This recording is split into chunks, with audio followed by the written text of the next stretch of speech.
Let us talk about palatal fistula after repair of the palate. We had earlier talked about repair of the cleft lip and cleft palate in our earlier videos. Now we see that there are many children who undergo cleft palate surgery, but they come back with some hole in the palate, and these are known as palatal fistula. Fistula is communication between two cavities. So this palatal fistula is basically communication between mouth and nose. So this is abnormal communication between two cavities is known as palatal fistula. Why it occurs? This is a very common question parents keep asking if the child is having fistula.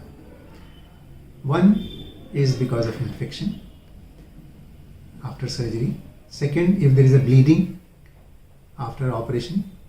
Third, if there is any type of trauma like with a spoon or pencil or any type, somebody keeping finger inside or trying to do something, cleaning or something like that.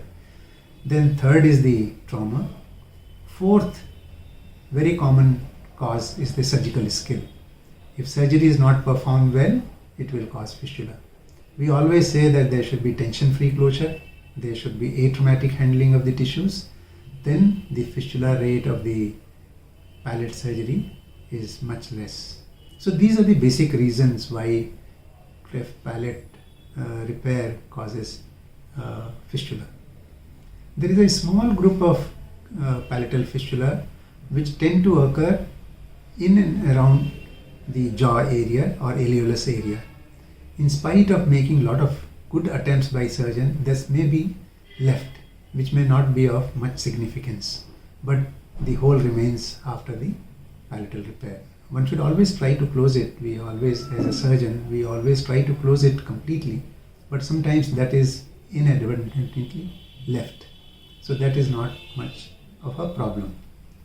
Now, after knowing what is fistula, let us see what are the types of palatal fistula. The types we always call scientifically or technically depending upon the position of fistula. It can occur in uvula, it can occur in soft palate, it occurs at the junction between soft palate and hard palate, or in the area of hard palate, and lastly in and around alveolus.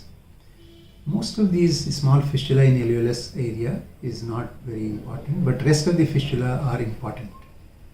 Second type of discussion is about symptomatic and asymptomatic. If child is not comfortable, if there is a water leak, the food particle goes inside the nose while eating, then it is a symptomatic fistula and it is significant. So these fistula need to be repaired, need to be operated upon and repaired again. There are very small group of fistula which are very small, tiny. It does not cause much of food particle leaking inside the nose, or water does not percolate through these holes. Then one can ignore these fistula and need not go for surgery. So we will talk about symptomatic significant fistula of the hard and soft palate which need to be taken care. Let us see what are the problems associated with palatal fistula. One is the leakage of the food particle from mouth to nose, especially the liquids, which occurs very commonly, and it becomes a social stigma at the time when they are sitting in a group. Second problem is the speech. The air leaks through the fistula and there can be nasal voice in these children. So because of these two reasons, one needs to close this fistula surgically and manage as soon as possible. Now, when to operate these palatal fistula? Sometimes parents come with palatal fistula where the operation has been done only a week back. The palatal fistula cannot be closed at that time.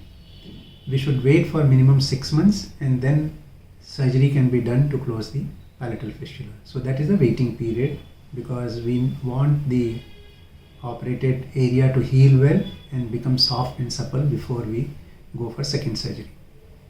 And there is no harm waiting for 6 months for the surgery. It's always advantageous.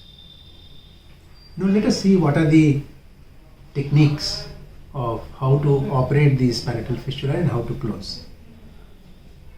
Most commonly, these palatal fistula can be closed by reoperation and redoing the palate repair.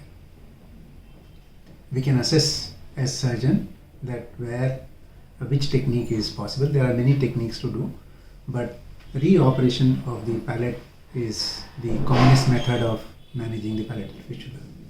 Sometimes the palatal fistula is too big and there is tissue deficiency. In such cases, we need to borrow tissue from tongue or cheek or pharynx or vomer.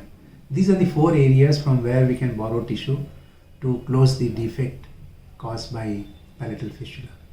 Very rarely, extremely rarely, we need to take tissue from outside, that is the skin from some other part of the body, and that is used as free flap or by microvascular. That is extremely rare and it may not be required in our children very often.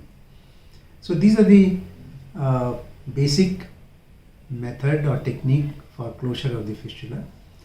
Apart from this, one has to assess the speech, as I said earlier, and one has to give speech therapy and then again assess if the child has recovered from the palatal fistula.